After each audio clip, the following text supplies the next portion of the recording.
వినాయక చవితి పూజా విధానం. వినాయక చతుర్థి అనేది విఘ్నహర్త అయిన గణపతి పూజించే ముఖ్యమైన పండుగ. ఈ పండుగను భక్తులు ఎంతో భక్తి శ్రద్ధలతో జరుపుకుంటారు. వినాయకుడిని పూజించడం వలన బుద్ధి, విజయం మరియు సౌభాగ్యం లభిస్తుందని నమ్మకం ఉంది. పూజా విధానం ఈ కింది విధంగా ఉంటుంది. 1. పూజకు కావలసిన సామాగ్రి. మట్టి వినాయక విగ్రహం పర్యావరణహితంగా ఉండే విధంగా చూడాలి.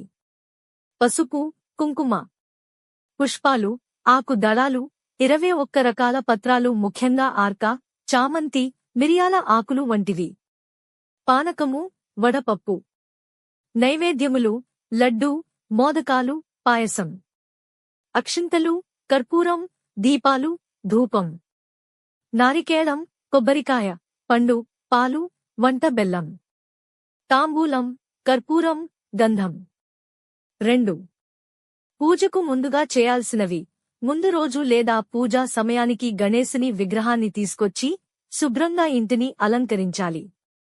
పూజా స్థలాన్ని పసుపు, కుంకుమతో రంగోలి వేసి తయారు చేయాలి.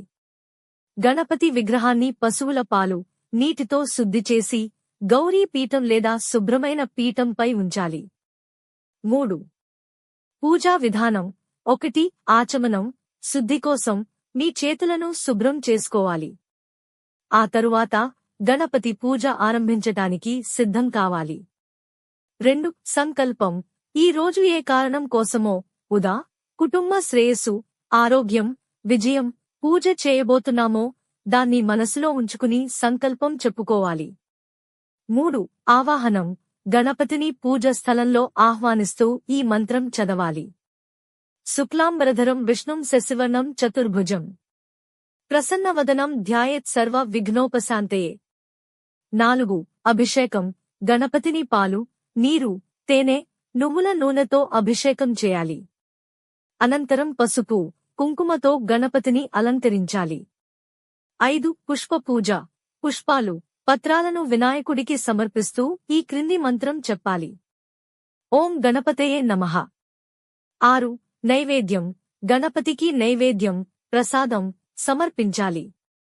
ప్రసాదంగా లడ్డూ, మోదకాలు, పాయసం వంటివి ఇవ్వాలి.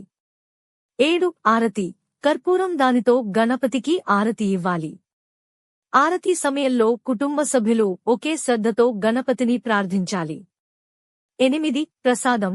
పూజ అనంతరం అందరూ భక్తులు ప్రసాదం తీసుకోవాలి. 4. పూజా ముగింపు.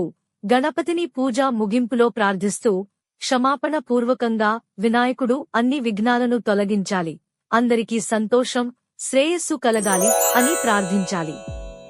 చివరగా ఆరతి చేసి గణేశుని విగ్రహాన్ని కొంతకాలం పాటు ఇంట్లో ఉంచి తర్వాత శుద్ధమైన నీటిలో నిమజ్జనం చేయాలి.